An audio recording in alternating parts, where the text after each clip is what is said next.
if you're not hyped for Wrestlemania Rematch, then don't worry, there's nothing wrong with you. After this Monday Night Raw, I'm not surprised. I would not be surprised if they turn up and rock up to an empty arena. Nobody watching on the clock in America. Nobody watching on the net over here. It wouldn't surprise me. Because this go-home show for Raw, for WrestleMania Rematch, was pointless. If you enjoy pointless drivel promos that mean nothing, matches that no one cares about, then this show was for you.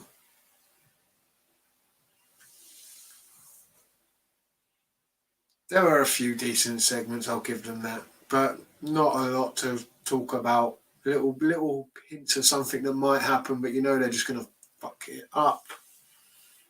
Some of it, very predictable, a lot of it. And I'm glad I'm in the UK, and I'm glad I don't have to watch it live, because I don't know how you manage it. BT Sport actually do a good job. If you wait a couple of hours, they put it up without any adverts. And that's quite an interesting look, because it's interesting reading, because they take out all the adverts, and the show without adverts, it's only 2 hours long. Isn't that interesting? An hour worth of adverts. Are you serious? Behave. 1 whole hour taken up by adverts. Now, I expect your adverts, but not that much. So it's just 2 hours they got to fill, basically, and they still can't manage it. It's an absolute joke. I suppose the first segment of the show just reminds us that the one match most of us were looking forward to at WrestleMania Rematch ain't happening now. Just like on this show, with all their they love their 6-man tags. We're getting another one at WrestleMania Rematch. I suppose I know the reason why they're doing it, because RK Bro are over. They don't want to split them up yet. They think there's still legs in this. And with the Usos, they're the only 2 decent tag teams they have at the moment. There's no one else. When the Usos beat RK Bro, who's next? There's no one for them. So they might as well keep it going. I'm guessing we're going to see a lot more 6-man tags, singles matches between all these guys. And you know they're building Drew up to face Roman. I would assume it would have been in that the show in Wales at the Clash of the Castle or whatever it's called. Terrible name. Not a surprise though with this creative, to be honest with you. They come up with a shit name like that. Clash at the Castle. It's like WCW at its best. Bash at the Beach. What a joke. But yeah, I would assume that Drew would be built up for that, but there's a long way to go till then. They got to get through SummerSlam still. Money in the Bank as well is round the corner, surely. So I don't know what they're going to do there. Who knows what their plans are, but they're building Drew up to face Roman at some point. So with the confrontation there tonight, he looks strong. I liked how they did the out of nowhere RKOs on the Usos. That was pretty cool. But just before Roman was there and the fans were ready to acknowledge him, how dare RK Bro just out of nowhere on the Usos. It was pretty cool. Like, visually, it looked cool. I will give them that. Out comes Drew. And we're thinking it's 3-on-1 against Roman. Roman's not looking too good at the moment. Not looking too clever. Heyman's done one. He's out of there. And RKO back off. There's a little bit of a face-off between Roman Reigns and Drew McIntyre. They get into it a bit. Usos jump back in the ring. RKO get in. There's a pull-apart brawl, and that's the end of it. That's all we see of them. That's it. They could have built this or done something else after this backstage. Nothing. That was it from them, from the bloodline. The biggest draw at the moment, the most things people are interested in. Roman Reigns and the Usos. Next to with RK Bro as well. They're doing all right for themselves. I will say people like them. Even though Riddle's a bit of an idiot, a grown man on a scooter, Got to agree with Billy Graham.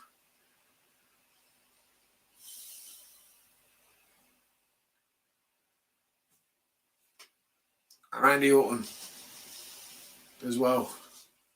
He's boring at the moment for me. I don't like this Randy Orton.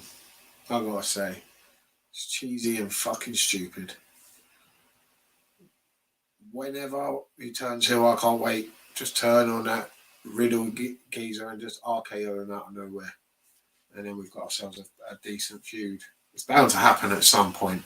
Unless Riddle turn, I'd like to see Riddle turn, actually. That'd be pretty cool. Go the other way with it, maybe. Don't be so predictable.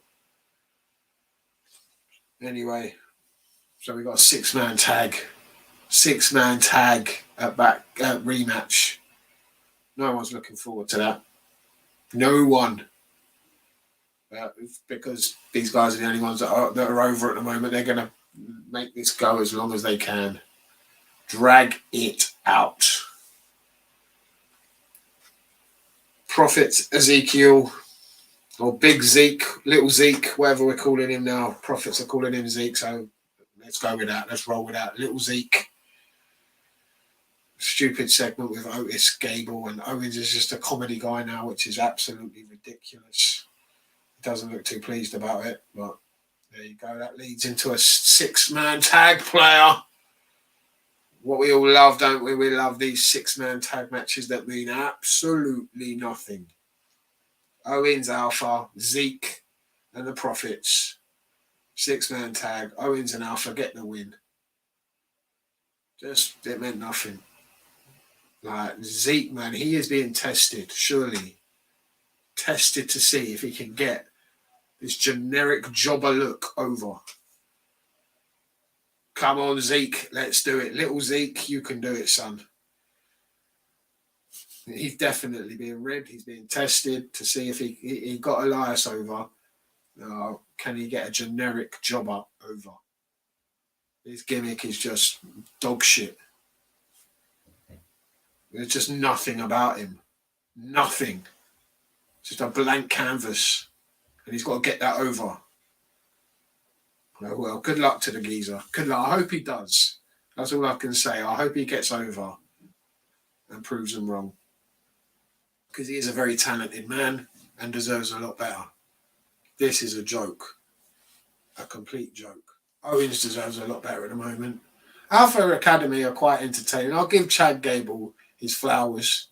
He is very entertaining. And Otis with those stairs. But they don't do enough of them. Profits, on the other hand, what are they doing with them now? Are they heels? Are they not? For me, in the six-man tag, the one that shone the most was Montez Ford. And for me, I'd like to see him. I don't know. Maybe are they going to turn the Profits heels? Maybe even join them up with MVP. Give them a manager. That might work. Or split them up. Do something with them. They're just floating around like turds in a bowl. Just doing nothing. They're like a lot of other people on this show. Just floaties. Absolute floaters. Do something with them. So we find out AJ's got a match later on in the show against Damian Priest. And it's the old, if AJ wins, Damian Priest is barred from ringside at WrestleMania Rematch. And AJ has his rematch with Edge. Then we find out Sonya Deville is being investigated for abuse of power. Not surprising there. But she's in action tonight. No power. Oh, Cruella.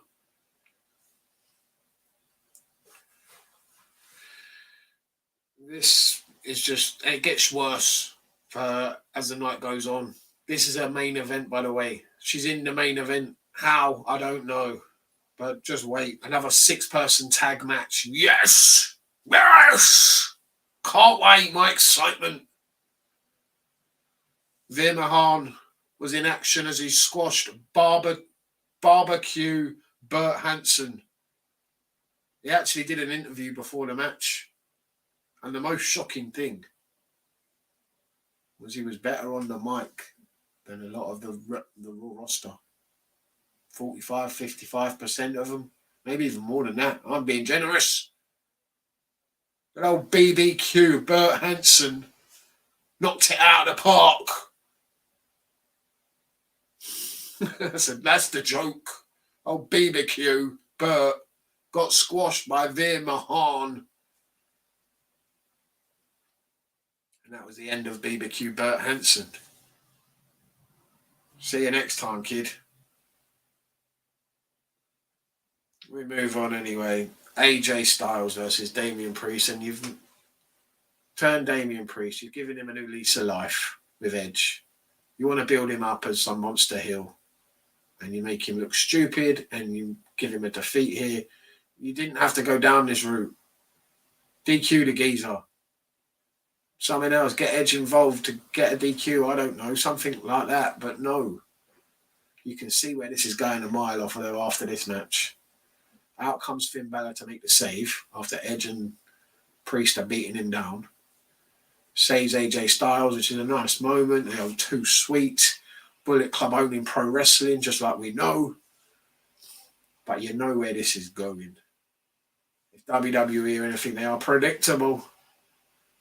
Predictable FC. Balor's joining Edge, is he? Joining the Judgment Day. I'm not too bothered about that. Would actually be something decent to see. It might give Balor a new lease of life, give him something to do, because what they've done with him so far on the main roster has been absolutely shocking. First time round, second time round, hasn't been much better for him. So for him to join up with Edge might actually help him. Give him something that we can invest in, something different. The heel turn on the main roster is definitely needed for Finn Balor, because his run as US champ was embarrassing. Everything they've done with him in the last couple of months has been embarrassing.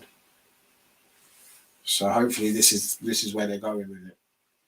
If they are as predictable as we think they are, Balor's joining Judgment Day at WrestleMania Rematch. He's costing Edge the match because, of course, Priest is barred from ringside now, so someone's getting involved. Something's going to go down with Edge and AJ, and I'm assuming it's going to be Balor.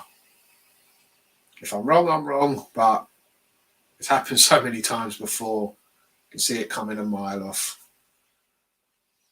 Well, Cedric, not so entertaining, wants to be back in the good graces of MVP. He asks to reform or make a new and improved Hurt Business. MVP ain't so impressed, to be honest with you. Cedric, though, wants to prove a point, wants to prove his worth. So he's willing to take on the almighty Bobby Lashley. Well, we know where this is going, don't we? We get a Liv Morgan interview, and like I said, she ain't up to the standard old BBQ Bert. No chance. Talk about embarrassing. 24/7 title, man. That's still a thing. How? I don't know. It's embarrassing for pro wrestling. It's embarrassing that this was on this show. It was embarrassing I actually sat through and watched it. Most embarrassing thing of all is our truth. Like, this guy's a fucking clown. And the reason I'm so pissed, they're all clowns, to be honest with you. I forgot. Yeah, I skipped over that bit. Hang on a minute. Where are we? Yeah, we had Miz TV. So let's go back to Miz TV. We'll get to the 24/7 title in a bit. I skipped ahead a little bit too early. Because we got Miz TV with Moose, as he's going by now. McMahon is obviously changing some names, as we know. He's cutting first names, he's cutting last names, and he fought for Mustafa Ali. Let's just cut his last name out, and let's cut his first name in half. That'll make it easier to remember him. Moose! Moose! That's actually pretty funny by the Miz, I've got to admit. I'll give him that. But whoever came up with that, yeah, that works. For me, he will now and forever be known as Moose. Made to look like a bit of a bitch when his music got cut, his mic got cut. And it took him quite a while to react and do something about it by ripping the mic out of Miz's hand. I thought, come on, dude, do something. Don't make yourself look like a bitch. But he managed to. Out comes theory or fact or fiction. Who knows? And those two words we love to hear, or the one word we love to hear after championship. Yeah, that's right, ladies and gentlemen. Championship contender match. We love that, don't we? We all love that. He's going up against Theory and The Miz. Two heels healing it up. And to be honest with you, Theory's talented. I can take or leave The Miz. Mustafa Ali, or Most, sorry, is decent. Got to admit, he's a talented lad, and he's been misused. Poor old Moose over the years with that stupid faction, whatever it was. I can't remember what it was called now. They were so shit. Retribution, Rebellion, whatever they were called. Awful, awful for him. And yeah, he deserves a lot better. And hopefully something can work for him. But the crowd aren't reacting to this at all. No one really cared. Well, Theory and Miz beat up Moose, and Moose lost the match. In comes Ciampa. He's just Ciampa. Attacks Moose again. And we cut to Reggie, Dana, Truth, Akira, Tamina. The group of clowns chasing a dead title around. Nobody cares about them. And that's what pisses me off. You got Silicone Cindy, the 24/7 champion, and it means nothing. This whole segment was bullshit, and it's embarrassing for, like I said, embarrassing for pro wrestling. This is what like made me really want to turn off. That's why I skipped ahead, because the main reason this pisses me off every week watching this segment. I should just skip over it. I don't even know why I watched it. Absolutely embarrassing. I mean, Ron Truth. Where's Ron Truth Killings, man? That's the big thing that pisses me off about R-Truth. He acts like a clown. All this stupid gimmicky comedy shit. Childish bullshit. When we've tasted, we've seen Ron the Truth Killings. We've seen a heel R-Truth in the WWE. And we're not getting the best R-Truth or Ron Killings. We're getting a bullshitty comedy one. No one wants it. No one likes it. It's not over. Just change it up. Reinvent yourself. Do something different.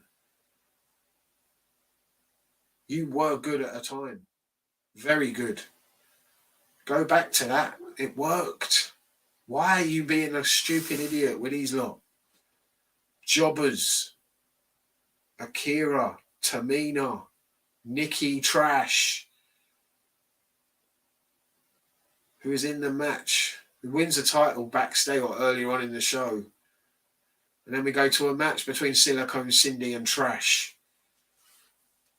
And it was awful. It was trash.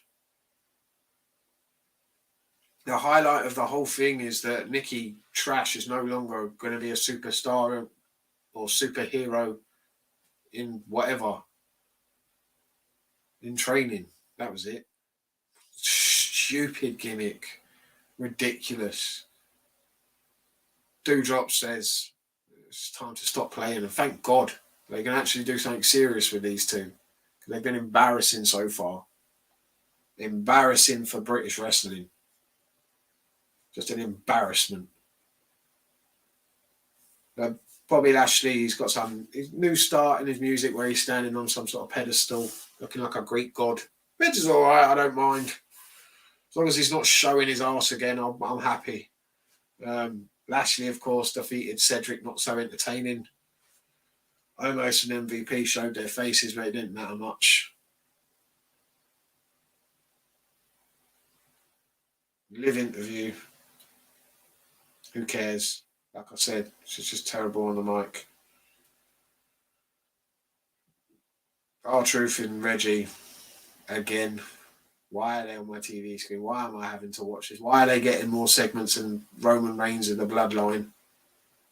That makes no sense. We're seeing them far too much and not seeing enough of the people that actually matter. The story, the show should be focused around your champions. And it's focused around the 24/7 title. Do me a favour. And last but not least, we get another 6-person tag match. Yes! And it's 6 women. Hooray! Just what I wanted in a main event. That gets you hyped up. Then if this don't get you hyped up for WrestleMania Rematch, what is wrong with you? Absolutely nothing. Asuka, Bianca, Liv going up again. Big time. Rhea and Cruella.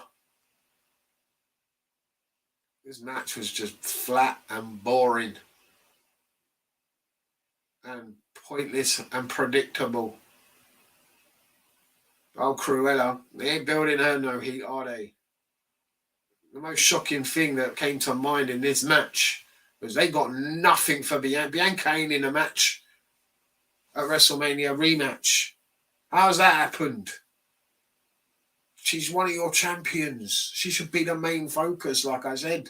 You should be making storylines, building her up. What's next for her?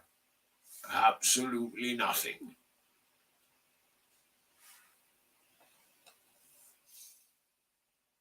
Liv Morgan gets the win after Cruella has her feet on the rope blatantly and obviously. She was told earlier in the show, you've got no power, love. So why are you trying to enforce it now? You dumb fuck. Liv Morgan gets the win. She was clearly the weakest link in the match. She should have been the one who ate a pin off one of the heels. Give them some heat. Rhea Ripley and big time Bex disappeared for the last minute or so of the match. It was just Cruella against them. Bianca getting a distraction, knocking her feet off the rope. Liv hitting a finish on Oblivion. 1, 2, 3. Match is over. Heels celebrating baby faces celebrating in the middle of the ring, and finally, Rhea and Bex appear out of nowhere on the outside, just sitting there watching. How long were they sitting there for? Absolute joke. They take loads of punishment throughout the match, jump back up and jump into the ring. And then it's just one slap and one spine buster and they're out for at least an hour, what seemed like hours. She was in there for an eternity by herself, old Cruella. So long, more of her hair was turned white. It was ridiculous. Ridiculous booking, ridiculous match, ridiculous show. Why would anybody watch WrestleMania Rematch? Why? It makes no sense. What are they doing to make us want to watch it? There's no world title match. There's no Bianca Belair main event match. We got Charlotte versus Rhea. I'm not Rhea, Ronda. Ugh. I want to quit before I even watch it. I quit. I'll quit. I'll tell you that. Watching this crap. Definitely, if it continues. There's no tag match for the titles. Omos and Lashley again. Predictable was going to go down with Edge and Bella and AJ. We know what's happening there. Absolutely ridiculous that anyone would really be looking forward to this show. Baffling to me. Absolutely baffling. I can't think of any match that I'm interested in. Not one. Because we've seen Cody and Seth. And I don't care about it. They had their segment tonight and I forgot to mention it. I don't care that much. Oh, Seth freaking Rollins. The revolutionary. The visionary. And it was just the same old shit. They've been doing the same thing for a couple of weeks now, Cody and Seth. Who cares? Steph trying to get some cheap heel heat mentioning Dusty. There's nothing in this show that makes me want to watch it. Nothing I'm interested in that we haven't seen before. Multiple times, and we're going to see it again afterwards. That's the problem. There's no creative. Anyway, that's about me done talking about Raw. I spent far too long talking about this show, and it's deserved. Thank you very much for watching. Smash the like button. I want to say a big thank you to everyone that's got us over 500 subscribers. That's brilliant. We're halfway there. Oh, living on a prayer. Hit the subscribe button and take me there to 1,000, please. See you next time. Peace. Stay